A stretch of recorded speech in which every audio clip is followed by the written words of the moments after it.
Hi guys, हमारे channel ज्ञान सागर में आपका स्वागत है। तो दोस्तों, लास्ट क्लास में मैंने आपको सवाल करा रहा था, तो जिससे काफ़ी हद तक मैंने क्वेश्चन करा दिए थे और कुछ क्वेश्चन रह गए थे जो कि मैं आज की वीडियो में कराऊंगा।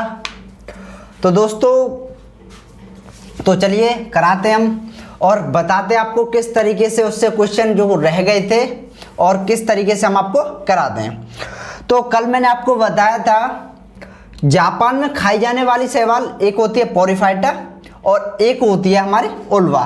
ओल्वा को हम समुद्री सलाद के नाम से जानते हैं। इसी तरह अब बात करते हैं चीन में। चीन में भी एक शैवाल खाई जाती है और जिसे बोलते हैं नॉस्टॉक। तो इसी तरीके से जो भी हमारे फैक्ट आज की वीडियो में हम कराएंगे, जो कि कल की वीडियो में नहीं करा पाए थे। तो चलिए कराते हैं। पहले तो टॉपिक का नाम लिखते हैं जो हमारा चल रहा था, शैवाल, जिसे हम कहते हैं एल्गी।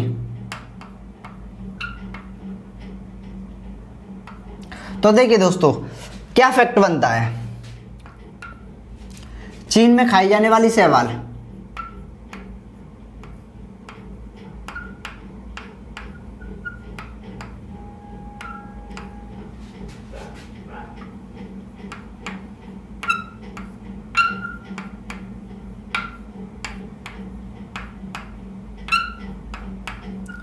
तो चीन में जो शैवाल खाई जाती है उसे बोलते हैं हम नॉस्टॉक।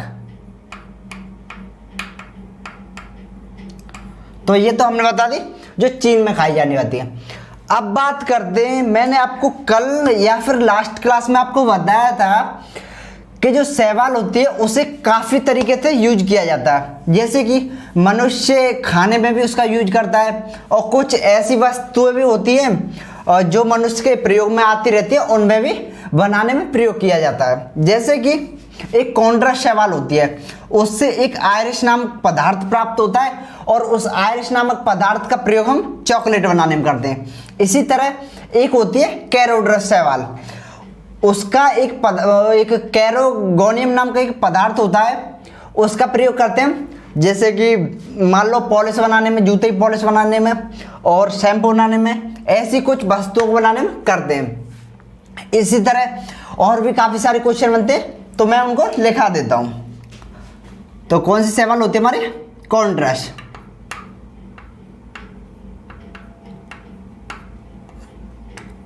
शैवाल से प्राप्त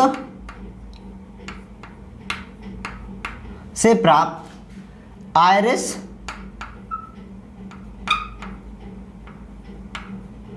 पदार्थ, जिसका प्रयोग हम करते हैं चॉकलेट बनाने में।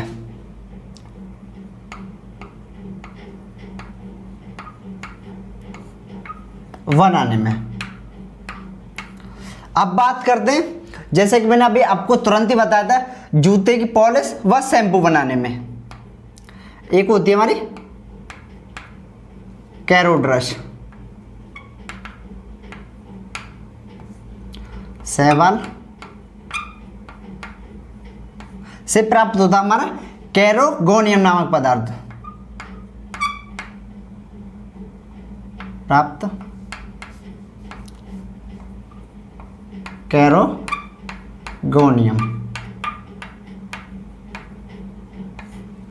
पदार्थ। इसका प्रयोग करते हैं हम शैम्पू और जूते वाली पॉलिश बनाने में। शैम्पू व जूते पॉलिश बनाने में।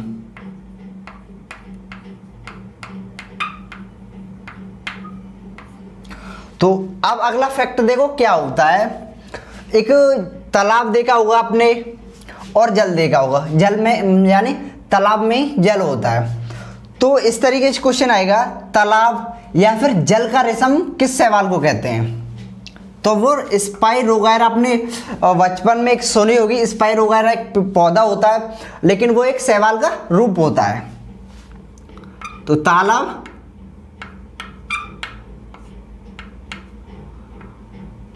व जल का रेशम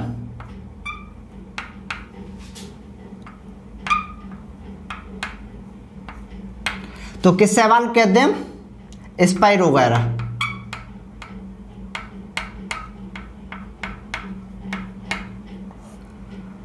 ये एक शैवाल होती है। जैसा कि मैंने बताया था आपको, देखो शैवाल भी एक पौधा ही होता है।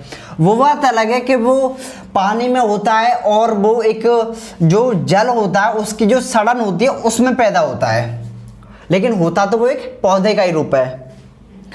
तो अब बात करते हैं जो आयोडीन होता है, आयोडीन की सर्वाधिक मात्रा किस शैवाल में पाई जाती है?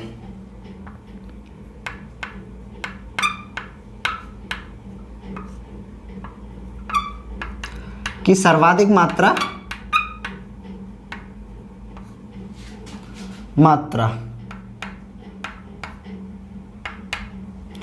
तो एक होता है हमारा शैवाल होता है लेमिनेरिया, उसमें पाई जाती है सर्वाधिक मात्रा लेमिनेरिया। जो भी लेमिनेरिया में पाई जाती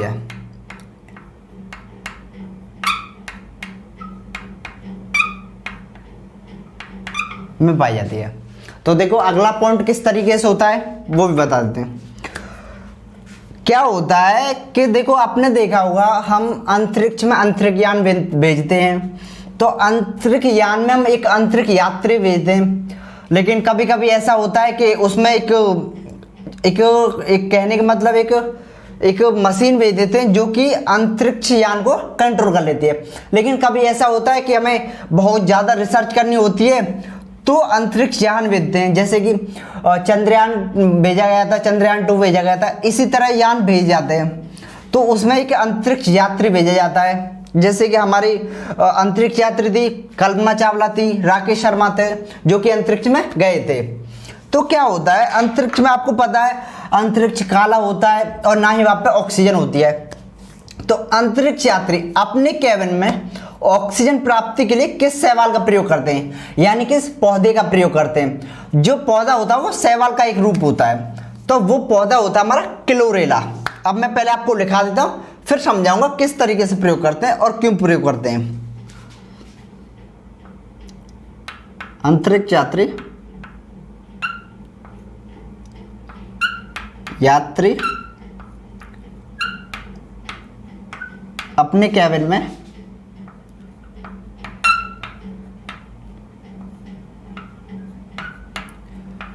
ऑक्सीजन प्राप्त के लिए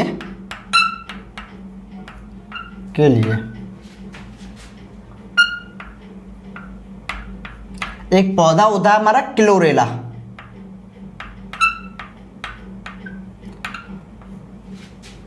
क्लोरेला जो पौधा होता है उसका प्रयोग करते हैं। मैं आपको थोड़ा सा ये भी बता देता हूं, यह कार्बन 3 पौधा होता है, यानी C3 पौधा होता है। अब थोड़ा सा आपको समझा देता हूं। देखिए क्या होता है कि मैंने आपको पहले बताया था ये क्लोरेला होता है। तो क्लोरेला देखो किस प्रकार का पौधा होता है, ये कार्बन 3 पौधा होता है। और कार्बन 3 हम उन पौधों को कहते हैं जो कि सूर्य या फिर प्रकाश की उपस्थिति में हमें कार्बन डाइऑक्साइड देते हैं, और अगर प्रकाश नहीं होता है यानी अंधेरा होता है तब ये हमें ऑक्सीजन देते हैं। यानी जो सामान्य पौधे होते हैं वो सूर्य के प्रकाश की उपस्थिति में हमें ऑक्सीजन देते हैं, यानी कि जो सामान्य पौधे होते हैं वो हमें दिन में ऑक्सीजन देते हैं, लेकिन ये जो पौधा होता है वो हमें रात में ऑक्सीजन देता है। यानी कि जो सामान्य पौधे होते हैं उनका ये उल्टा होता है, और ये उल्टा होता है इसीलिए इसे कार्बन 3 पौधे कहते हैं। हालांकि ऐसे पौधे काफी और भी होते हैं। तो आपने देखा होगा अंतरिक्ष यात्री जब अंतरिक्ष में जाता है तो वहां पे उसे ना तो ऑक्सीजन मिलती है जीने के लिए और प्रकाश भी नहीं होता वहां पे। तो उस कंडीशन में अंधेरा होता है, तब अंतरिक्ष यात्री इस पे अपना मलमूत्र डालता है, तब उसे जीने के लिए ऑक्सीजन प्राप्त होती है और इसलिए फिर वो जी पाता है।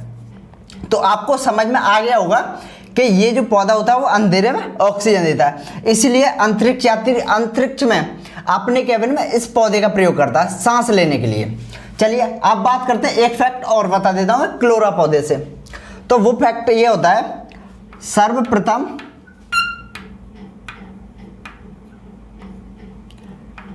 प्रकाश संश्लेषण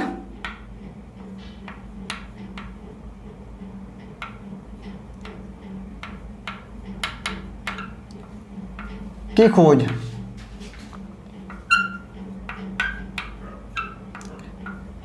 की थी। तो सर्वप्रथम प्रकाश संश्लेषण की जो खोज की थी वो इसी पौधे पर की थी। तो आप समझ रहे होंगे। चलिए, कार्बन 3 पौधे बता दिए जो कि हमें अंधेरे में यानी कि रात में हमें ऑक्सीजन देते हैं।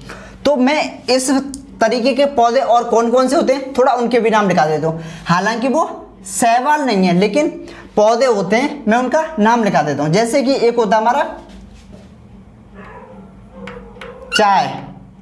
चाय का जो पौधा होता है वो भी हमें रात में ऑक्सीजन देता है और हालांकि वो दिन में कार्बन डाइऑक्साइड देता है। इसी तरह होता है कपास, एक होता है मूंग का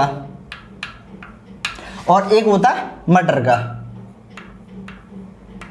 तो लगे हिसाब से मैंने आपको ये भी बता दिया। तो देखो, अंतरिक्ष यात्री क्या करता है, इस पौधे पर जो क्लोरेला नाम का पौधा होता है इस पे अपना मलमूत्र डालता है। इसे थोड़ा अच्छे से लिखा देता हूँ मैं आपको ताकि आपको समझ में आएगा और आसान रहेगा। देखिए, तो अंतरिक्ष यात्री अपना मलमूत्र डालता है यानी CO2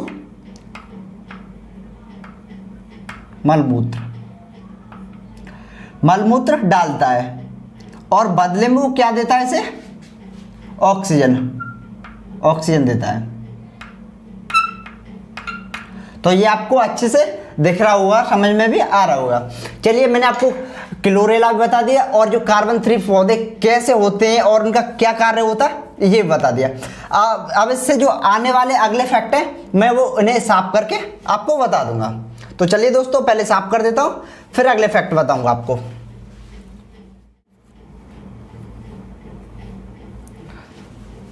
हाँ तो दोस्तों, तो अब बात करते हैं कुछ जगह होते हैं जैसे पौधे पर उगने वाले शैवाल को क्या कहते हैं, कछुओं की पीठ पर जो शैवाल होता है उसे क्या कहते हैं, इसी तरह हाइड्रा के ऊपर उगने वाले शैवाल को क्या कहते हैं। जैसे कि मैंने आपको कल भी बताया था, बर्फ के ऊपर उगने वाले शैवाल को क्या कहते हैं। इसी तरह जो शैवालों से क्वेश्चन बनते हैं वो सभी मैं आपको आज की वीडियो में लिखा दूंगा। तो चलिए बात करते हैं शैवालों के बचे हुए और फैक्टों के बारे में।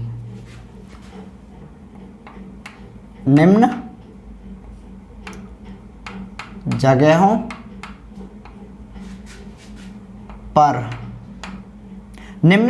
पर पाए जाने वाले शैवाल।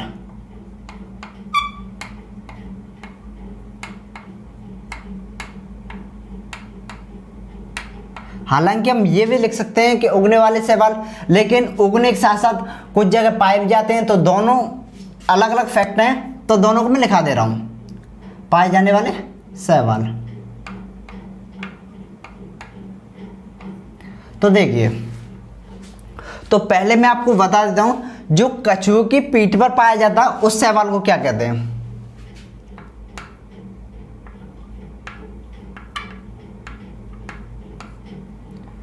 कि पीठ पर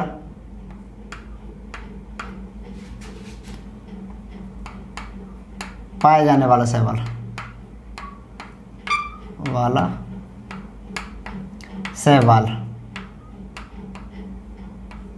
तो वो होता है हमारा प्रोटोडर्मा।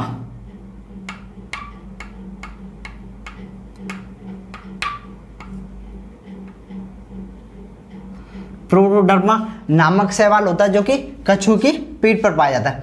अब बात करते हैं हाइड्रा के ऊपर पाए जाने वाला शैवाल, या फिर कह सकते हो हाइड्रा के ऊपर उगने वाला शैवाल। हाइड्रा के ऊपर उगने वाला। तो हाइड्रा के ऊपर उगने वाला शैवाल होता है उसे कहते हैं जू क्लोरेला। चलिए, हाइड्रा को बता दिया। अब बात करते हैं पौधों के ऊपर उगने वाले शैवाल की।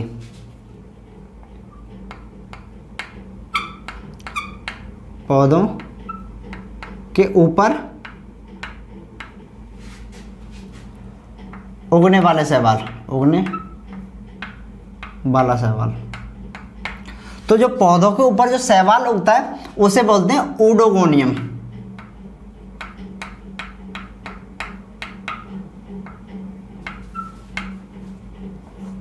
इस नाम का जो शैवाल होता है वो पौधों के ऊपर पाया जाता है, या फिर यह कह सकते हो कि पौधों के ऊपर उगता है। तो अब बात करते हैं घोंघा के ऊपर उगने वाला शैवाल।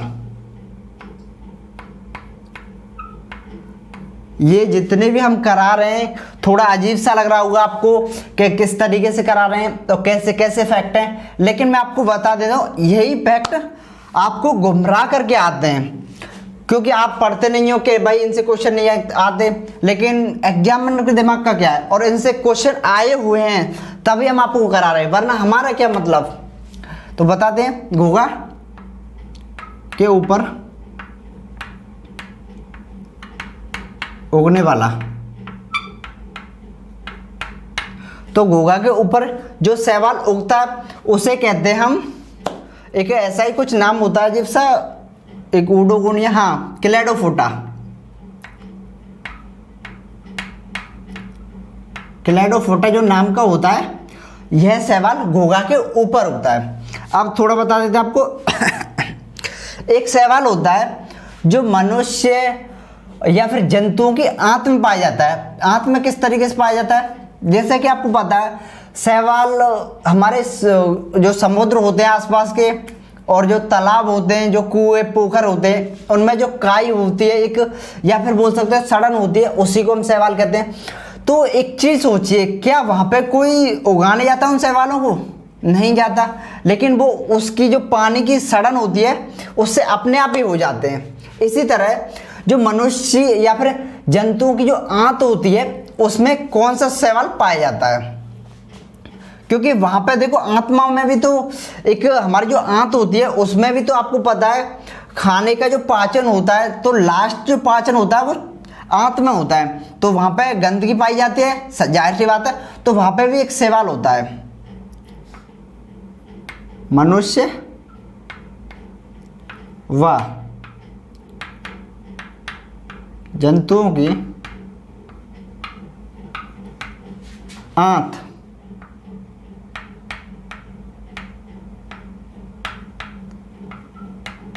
पाया जाने वाला शैवाल। तो वो होता है हमारा साइमन सियेला नाम से। Simon Ciela, Simon Ciela. अच्छा, अब अगला फैक्ट बताते हैं। तो मनुष्य व जंतुओं की आंत में पाए जाने वाले बता दिया। तो अब बात करते हैं कीचड़ में उगने वाला पौधे की। एक पौधा मतलब शैवाल होता है जो कीचड़ में उगता है, उसके बारे में। तो देखिए, कीचड़ में उगने वाला।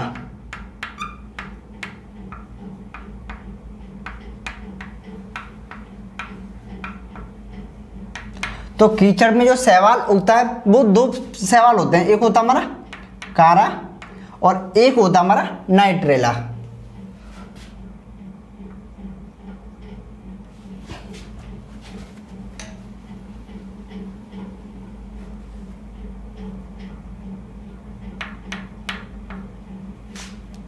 व नाइट्रेला,